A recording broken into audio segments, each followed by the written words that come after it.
Hey, hey, Matsu here.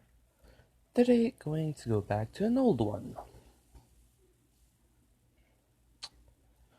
So,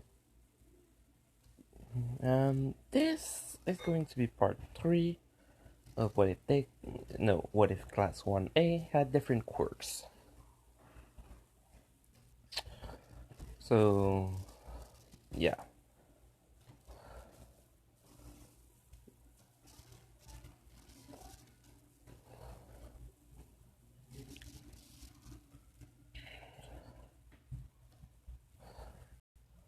All of those. So, Deku with power source, allowing him to absorb any type of energy, kinetic energy, motion, heat, electricity, stuff like that, as long as it's basically energy and that he understands what type of energy it is, or that he understands what it is, because anything takes energy. So Shigaraki's destruction does use energy, just a type that Deku doesn't know. But if he were to know what it is, or basically see how it acts, and basically think of basically how that energy reacts, he can basically decide the name of it, and basically that type of energy, once he knows about it, he can basically absorb it. He can then send it back through any part of his body. Bakugo Explosion.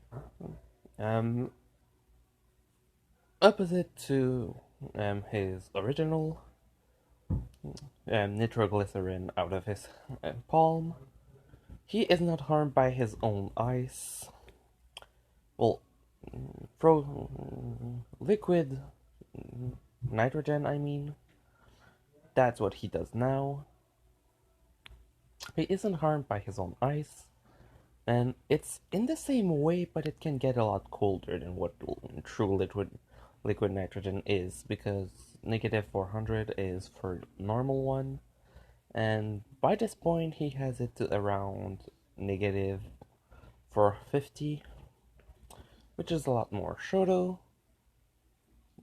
no, it's shadow light, not half shadow, half light. What the hell was... Why was it like that? Um, Shadow light. He can control light and shadow, create lasers, move light around to basically make himself invisible if he wants to, and other stuff like that. With his shadow, he can engulf people and or use the shadow to basically make it solid and able to control it, or bring people in, or himself, and basically he has his own little dimension, kind of.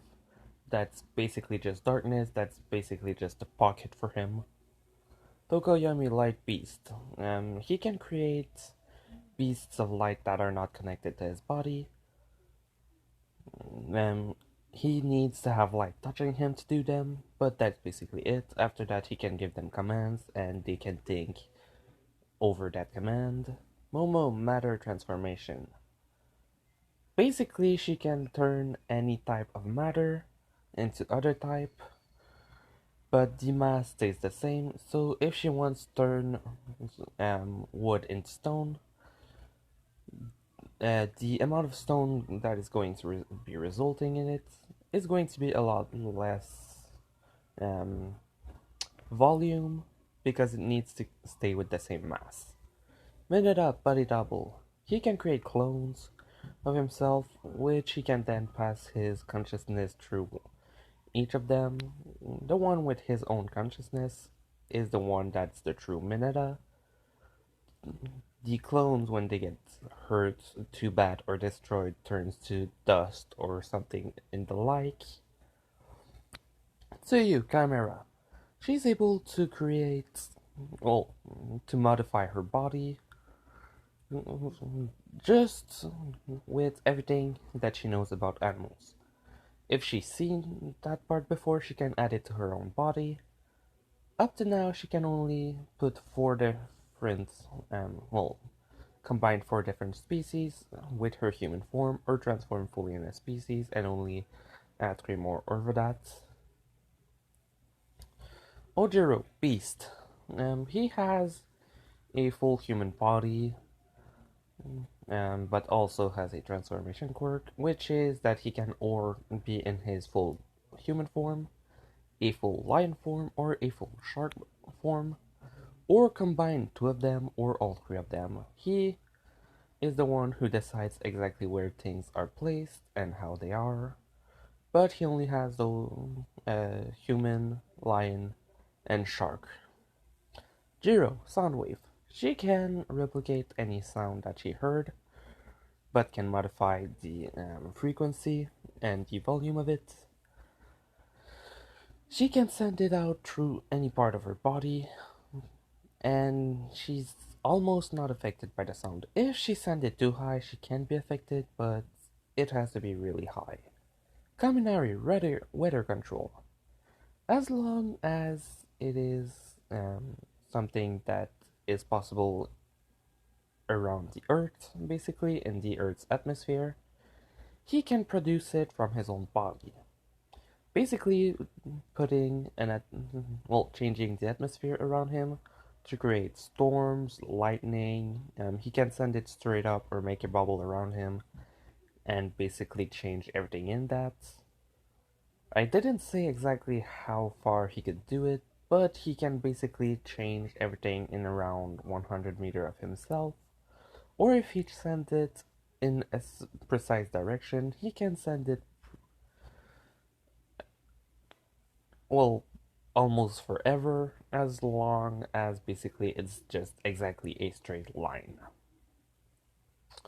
Kirishima mass manipulation. He can modify his own mass, increasing it, basically hardening his own body, um, as well as increasing his weight, or reducing it, which, if he does it far enough, he basically becomes a gas that he controls fully and can then just reassemble. The only way for him to change his shape is truly when he turns into gas. The other points are, well, the different types are basically just his own form, just more or less mass than he is in his natural form. Aoyama, Power Blast. His body creates a unique type of energy that he is the only one producing it. Deku was able at some point to recharge Aoyama, but basically with natural energy that the body creates, which did kind of replenish him, but not in the same way. So it's basically the same type of energy that your body creates naturally, but modified. Mina, Serpent Dragon. Her body looks exactly the same except that she has scales. Underwater, her limbs transforms into fins, and once again I forgot the name. She can throw water or ice, as well as, if she pushes herself, liquid nitrogen, which does harm her compared to Bakugo. She can make the water boil, normal, cold, freezing, ice. She can make steam, or just mist, as well as liquid nitrogen. Ida, Electro. He can absorb electricity around him, static electricity, normal electricity, and store it in his body and then throw it back out. Koda, Chameleon. He can change his hair, body. Wait, no. hair, body, voice, and basically all that stuff. He can do only a certain part if he wants to, like only color of his eyes if he needed to. For the voice, he needs to or have heard them before, or to imagine exactly the way he wants it to sound. Sado, momentum control. He can control the momentum of stuff around him, increasing it or decreasing it. The only limit is that if he does it for too long or to a too big extent, he starts having headaches. Shoji, spider. He has 6 arms, so 8 limbs total. He has some hairs on his body. He can shoot webs like Spider-Man from each of his 6 arms. On the top part of his wrist, he can make spike comes out that give a pretty strong poison that paralyzes the nervous system. He can climb to walls, but he doesn't have the spider sense. If he uses all 6 arms, he can lift all the way up to 600 times his weight, but it's extremely hard on his body. A single arm alone can only lift about 80 times his weight. And when he adds more, he gets more balance and strength on it, so he gets more. Shiro, gas chamber. Instead of sending tape from his elbow, they're basically chemical labs. That as long as he knows the compound of something, he can make it. So he can make gas, poisons, anti-poison. If he knows the exact compound, he can make pheromones as well. Toru. Her quirk is plant body. Basically, her body is made of plants at 100%. She can absorb other plants and control them fully. From a distance, she can also control plants, but to a certain limit, like she cannot force an apple tree to make lemons. But still, she can grow in size by adding more plants to her mass, or reduce in size by taking it out of her. If she connects to a tree, like just touching it, and then her normal body is destroyed, if she had time to touch the tree, her consciousness is in the tree and she can then remake her own body from the tree. So yeah, those are all of the things about the quirks since it's been a long time. So basically recap. So last time I ended it right before the 2 weeks of training. After Deku basically absorbed many hits from the Nomu, and then just threw a punch that was basically over, well, so powerful actually that the Nomu literally exploded. Only his legs were there left, and nobody complained about that, and I was pretty intrigued by that. I was sure that multiple people would be like, the shock absorption would have cancelled that, but yeah, no, it's basically not that happened. So I'm happy nobody questioned it. Or if people did question it, they didn't really make any remarks on it. But basically, the reason why Deku was able to just blow it up in one shot was literally because he absorbed the entire momentum of the Nomu for about 5 minutes, while the Nomu was just wailing around. So, yeah, that was quite a lot. So, yeah, now they need training to actually, yeah, no, they're going to do the 2 weeks of training before the sports festival.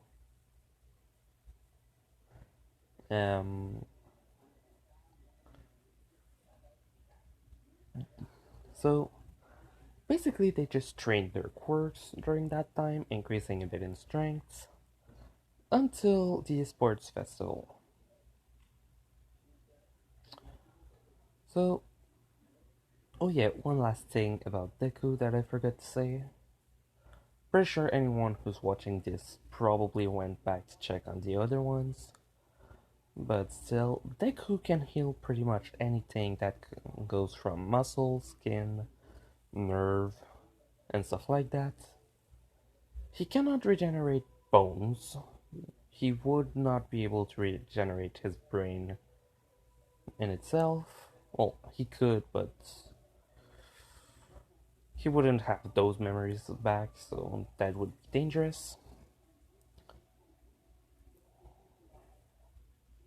Um, so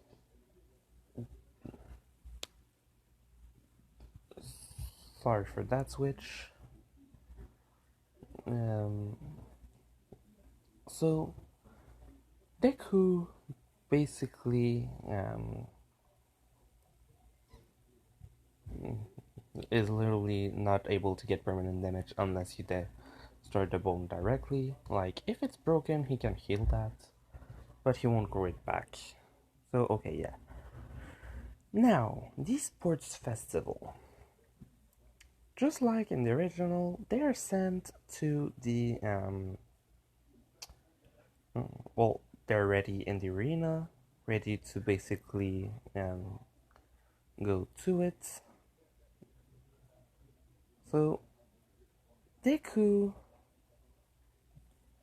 well, firstly, since Shoto cannot actually freeze anyone this time, that won't happen. So, pretty good. But someone else can do something. So, basically, what happened was that Bakugo decided to actually try to freeze Deku at least. So he made sure to be close to him. When everything was basically ready, and that present mic started counting, he automatically said 3, 2, 1, go, and Bakugo basically got down on his knee, got close to Deku, grabbed his leg, and basically made a huge amount of liquid nitrogen, freezing his legs completely. Many people were scared of that because, holy crap, um, that's extremely bad. But Deku basically looked at Bakugo. Bakugo looked at him back, and basically was smiling. And then he decided to basically start running. Deku just looked at it, at the Bakugo running away. Multiple people passing next to him, and him just waiting. And waiting, and waiting. Once everyone basically got out of the arena, Deku then just kind of looked around, made sure that everyone was gone. People in the arena were basically saying, but isn't it problematic? Like, he won't be able to advance. But two people knew where this was going to go. Well, one person precisely.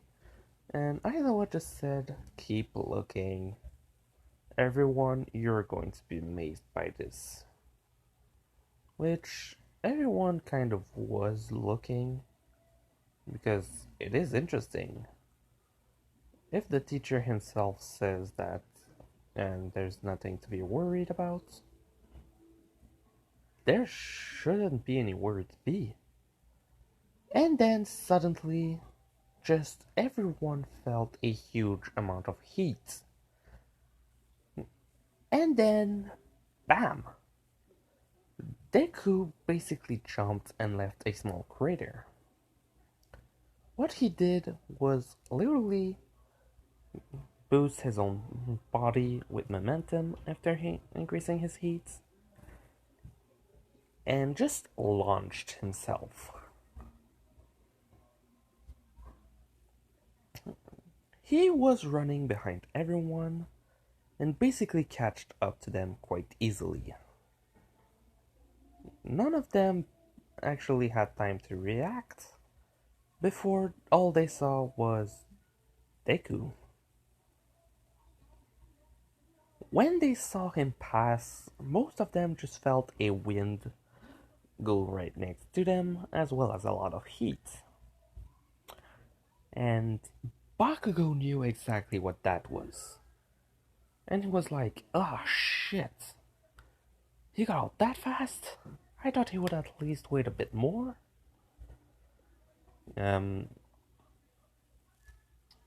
Sato, if I remember correctly, with momentum control, was basically in front of everyone, moving extremely fast, when suddenly Deku arrived next to him, slowed down, and asked him how he was doing. Sato basically, without thinking, just said that he was going to be able to keep it for a while, but that at some point he was going to have to slow down. Deku then said, well, don't push yourself too hard, and basically started sprinting again at full speed. Sato basically just realized that, oh shit, he's that fast, and basically understood that, yeah, no, he wasn't going to be beaten. Deku was able to keep running, and every obstacle, basically, or he was jumping over them, or just running way too fast for them to basically stop him. So, once, well, after like 6 or 7 minutes only, he basically arrived back. Everyone was basically amazed at how fast he went. And then afterward, the order is Bakugo because Sato had stopped. After that, it's Shoji. Thanks to his spider powers, he was basically able to do a lot of things. Mostly with his webs or other things like that. After that, we have Momo that basically used the opportunity to do a whole lot of things. Oh. Okay, that I didn't see it coming.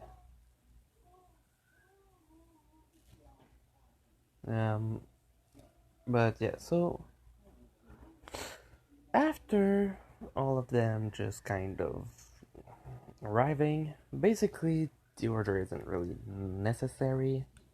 All you have to know is that Deku's first, Bakugo's second. I'll be right back, I have to pause for a sec. Okay, yeah, sorry about that. So, next thing was cavalry battle. What the hell?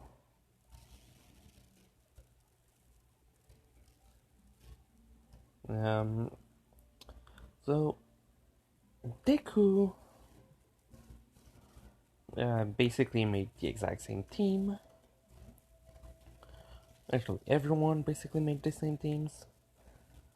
The difference is, well, the quirks. And Bakugo kind of decided to do this same thing with his quirk.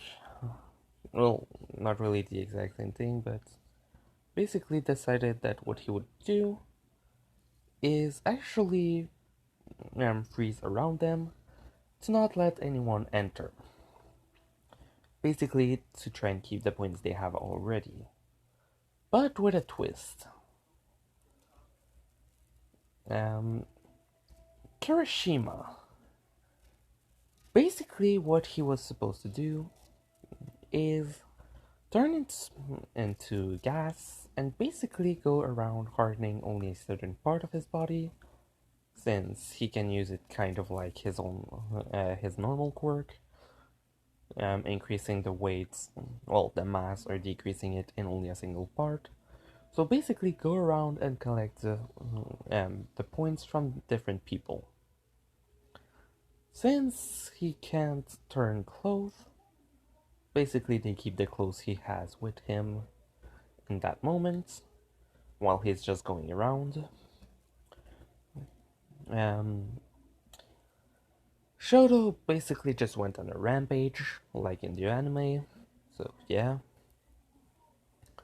While Deku and his team, thanks to having all of those D points they already had, directly just kind of decided that, yeah, no, they needed to prepare. So what did they do? Well, they could just said, stay close to me. Everyone, everyone was basically or behind him or on him, Ochako being on top. And what he decided to do was, oh, I can do that. Yeah, so what he decided to do was directly go and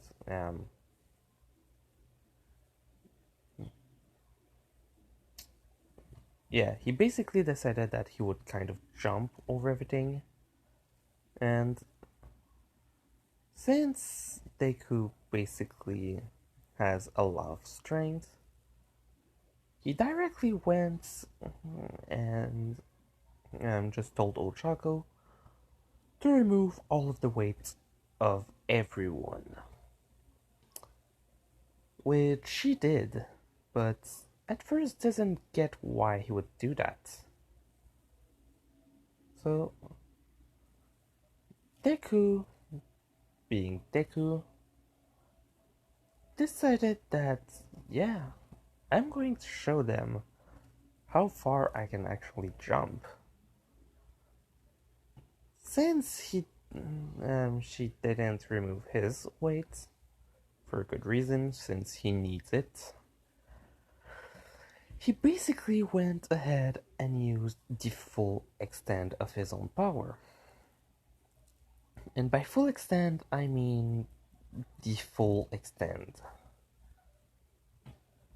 What he did was directly go and put all of that he could in his legs and increase his own power just enough to launch him above anyone, and then basically keeping everyone afloat the same way he does um, his skywall looking thing, which did intrigue most of them, since only people in Class 1A knew he was able to do that. So, when he finally did it, everyone was amazed by that. So, what he did was pretty easy for him. So, they kind of just went with it. So, Deku arriving at a certain point.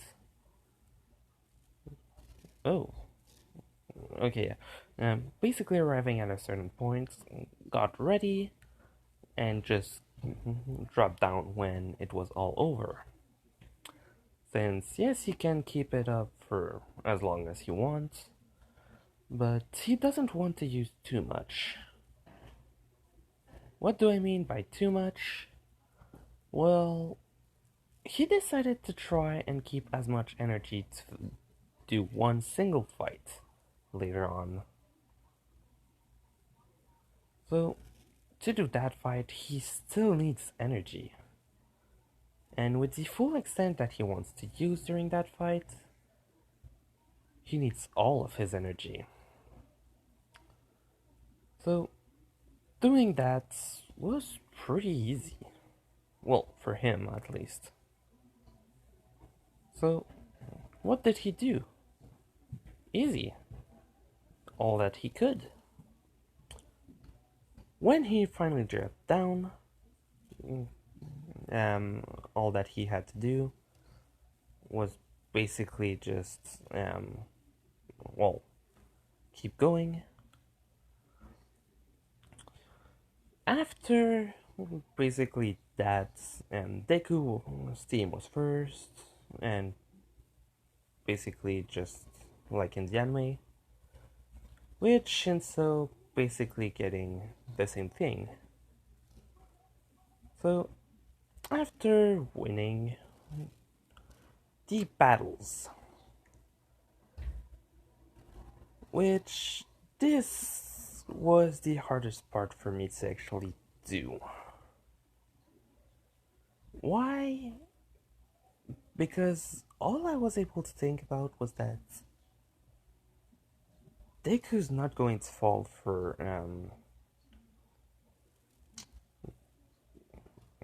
Shinso's talking for two reasons. First reason is pretty easy.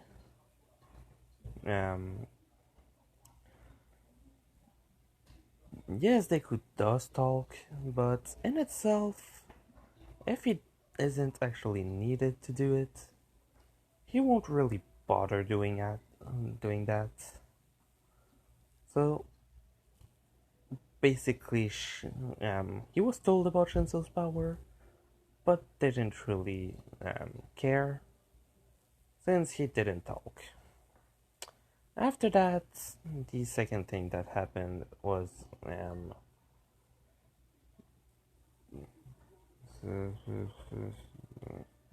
yeah. So second thing that happened was the power that, well, every other battle kind of was pretty hard for some of them. What do I mean by that? Well, Ochako against Bakugo, the explosion don't actually damage the stage, they just put in a little layer on top of it, so Ochako was beaten.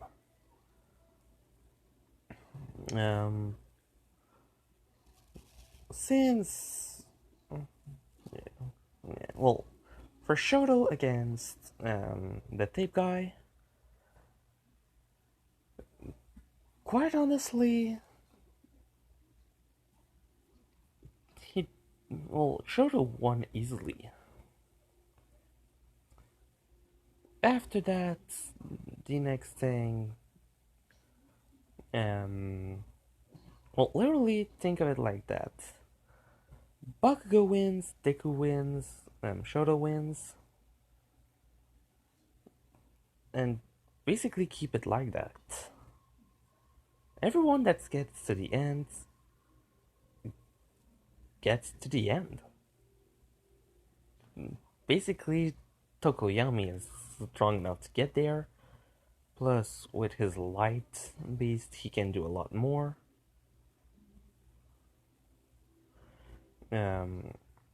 After that, there's Bakugo that basically can just freeze anyone quite easily, and they really don't like it. Shoto can literally just trap you into a shadow realm, or blast you with a laser. So, and yeah, then there's Deku that can literally punch you into next week quite easily. So, after getting to that point, Bakugo Tokoyami. Bakugo would probably win. Reason is, Tokoyami does have his light beast, but it doesn't mean that because he has them, he's going to win instantly. Quite far from that, actually. most of his light beast wouldn't be able to actually go against, well, be able to actually do that much damage to Bakugo when it comes to a certain thing that he decided to do multiple times. Since he's not affected by his own power, he can make himself an armor of ice. So he can literally make sure that he's not hurt by anyone. What does that mean? Well, that means he's not affected by, well, normal way of fighting. Mostly, well, the way Tokoyami would fight, physically. His light beast, some of them would be able to break the ice, but when they get too close, he freezes them. Then he just had to wait for Tokoyami to be exhausted, and he pushed him out. So Bakugo won. Next fight, Deku and Shoto. That one is quite different. Deku basically takes all of the momentum that oh shit, yeah, all of the momentum from the attacks that Shoto would launch to him. The heat from the lasers would just be absorbed, and since this Shoto doesn't have a fire quirk to basically make his dad force him to use it, he's not afraid of using all of his quirk. He uses it quite well, actually. So Deku doesn't have to push him to use it. He's already doing that. So, after basically waiting for a while, Deku basically just decides that, yeah, enough's enough, and basically sends Shoto away by increasing a huge amount of momentum as well as power as wind speed, and basically just does a movement as if he was slapping the air, basically pushing so much air in front of him that Shoto was quite literally blown away. After that, um, Bakugo Deku. When they're not being stopped, Deku's winning pretty easily. Because most of the fight that were stopped, which ended in a draw, would have been won by Deku. More than 3/4 of them, which is huge. So, Deku already having that, it means he would have been. Sorry.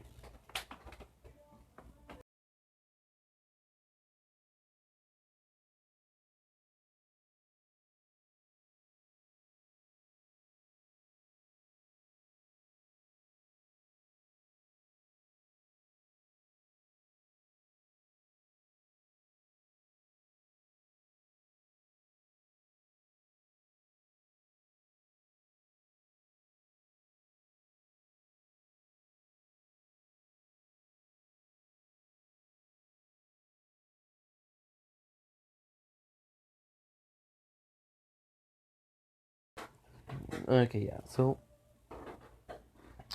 that means Deku would have been able to actually harm Baku quite easily, and since by this point he literally got to absorb a huge amount of heat from Shoto, Deku wasn't easy to freeze. Like, quite literally, he was impossible to freeze. So, Deku decided to just keep going. What do I mean by that? Well, you see, since Deku doesn't, since Deku keeps increasing in the amount of energy he absorbs, Deku was just able to, well, never get tired. So, thanks to all of that, Deku was able to quite literally just blaze through everyone without breaking a sweat. While everyone was basically being outdone, like, they could have all went against him and they would probably have won only by that point. But that's that, so he was first place. Shoto versus Bakugo. That's basically the point where I actually had to think about it. Shoto would win. Bakugo is able to actually well, attack from afar no matter what happens. So he doesn't actually need to, well, wait for Bakugo to come and attack him. He can just do it from afar. Meaning that, compared to everyone else who had to get close to Bakugo, or that would have let Bakugo get close to them because they weren't strong enough, he just got closer.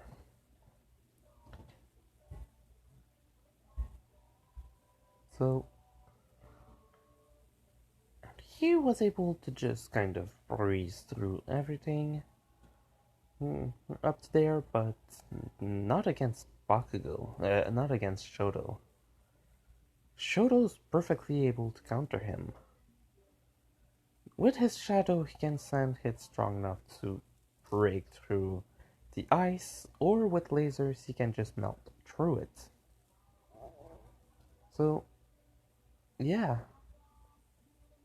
Bakugo doesn't win that one. So he's third place. Quite a change from his first place in the anime, but still good. So, after all of that,